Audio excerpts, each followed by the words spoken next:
words is escalating between Hewlett-Packard and Autonomy's founder, Mike Lynch. In an open letter yesterday, of course, you may recall, Lynch challenged the allegations brought by Meg Whitman and HP management over Autonomy's accounting issues or irregularities or improprieties.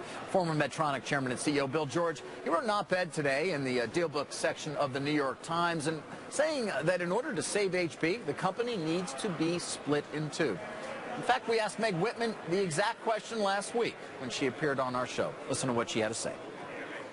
We've got a growth part of this company and then a part that's slower growth that we're managing for cash, and that's okay. You just have to be smart about how you manage HP's portfolio of assets, and I think, again, we've got some great products coming up that I think will eventually turn the revenue trajectory of the company as a whole. Bill George is the former chairman and CEO of Medtronic, also sits on the board of ExxonMobil and Goldman Sachs. And Bill, you know, Meg says, listen, I'm managing a slower growth business. It's throwing off a lot of cash that will help my faster growth assets. They do belong together. Why do you disagree? These are totally different businesses. The enterprise systems business can generate plenty of cash, and I just think they need to spin off, get very low overhead on the computer hardware business, printers and PCs and servers and all the commodity hardware. And you know, their competitors like Lenovo and Dell are running around 4% overhead. They've got to get down to that level, take off what I'm estimating around $1 billion of infrastructure costs, and then get the enterprise system business competitive. And Autonomy was an attempt to do that, but it only got them partway there. They've got a long way to go to compete with IBM on the enterprise system side.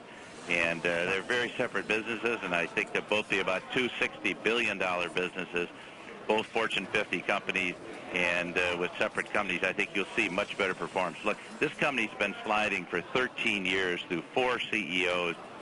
They keep cutting back R&D. They've got it. It used to be 10% when Dave Packard and Bill Hewlett were there. They've cut it all the way down below 2.5%. You can't compete on that level in a high-tech business.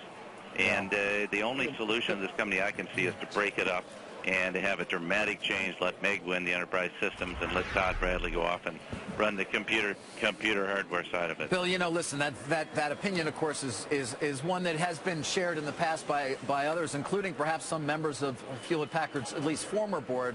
Let's not forget, during that terrible short reign of Leo Apotheker, they were going to split the company. Now, Meg came in, studied that decision, reversed it, because she believes that there is a lot to be gained, synergy, if I could use the word, between selling into what is the same set of customers to a certain extent for all those different services. Why isn't that something that should be considered here as perhaps a positive, and why a reason to keep them together?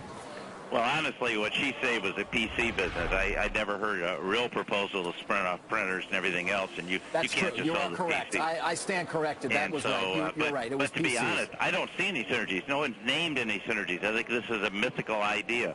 And look, if they want to source their computer hardware from their former company, which I'll call Nuco, they can do that. They can have a contractual arrangement to it. That's easy. Look, IBM spun off its PC business and disk drives, where they were number one, to Lenovo, and they sold off the disk drive business. There's no reason they have to have this, but the problem is it's a huge distraction, and they've got to get focused in bring the old Hewlett-Packard up. I'm concerned they've lost all the culture. There's no strategy of this company. There's no mission, and they've lost the sense of the values of the HP way, and the employees are confused. 4 times they've gone outside for CEOs. They never look inside the company. I mean, why would I want to work there if I had no shot at the top? And I think we've got to reform the whole company. Wow. And where does that start then? You're obviously a longtime board member of a number of important companies. This board, we can certainly start in terms of blame there, but does the conversation need to come from the board if in fact that is going to occur? Absolutely. This board is a revolving door. They've had 4 or 5 different boards in these 13 years, and most of the people are new. There's no institutional memory. The boards I serve on, there's a long institutional memory. That's very important, and they've lost that. But I think the board needs to face reality and not just – they're just dealing with short-term events, and they panicked into Autonomy, probably paid double what they should have paid for. The software idea was a good one. It wasn't a bad idea to get the enterprise system software. They desperately need that to compete with IBM, and Oracle and SAP. But it hadn't been well managed. But same with EDS. They wrote off $8 billion there. Now you got $17 billion written off on 2 acquisitions. What's that tell you? It tells you they're overreacting in the way they're hiring CEOs. They are not steady as she goes. One last question, Bill. You have not called for Meg's head, even though she was on the board at the time, even though she says she feels bad about approving the initial purchase.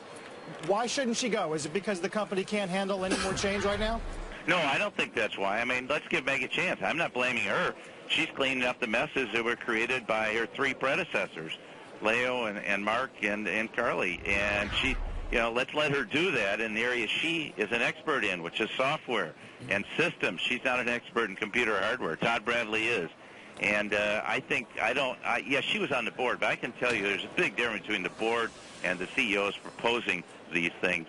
And these have not been well thought through. There's no solid thoughtfulness and due diligence going on that should be going on at a board of this $125 billion company. Frankly, it's gotten too big to manage, and that's why I think we'll be a lot better off with two companies, and maybe finally the beleaguered shareholders can get a chance to get a little increase in market cap. They've lost 79% of their value since 2010. It's an ugly story. A final question, Bill. I mean, she talks about a 3 to 5 year turnaround. You're obviously giving voice to something that any number of investors may also start to adopt as perhaps a position. Do you think she makes it through the turnaround of 3 to 5 years if they don't go down this road but continue to go down the road that Meg wants in terms of keeping the company together? I'm not optimistic. Until they take some dramatic action, there's just going to be, people are going to be piling on. I'm not piling on. I'm saying let's take the bold action and get the company healthy. Let's split it, and then we can have two healthy companies. All right. Bill George, as always, appreciate your insights. Thank you for joining us. Thank you for having me. And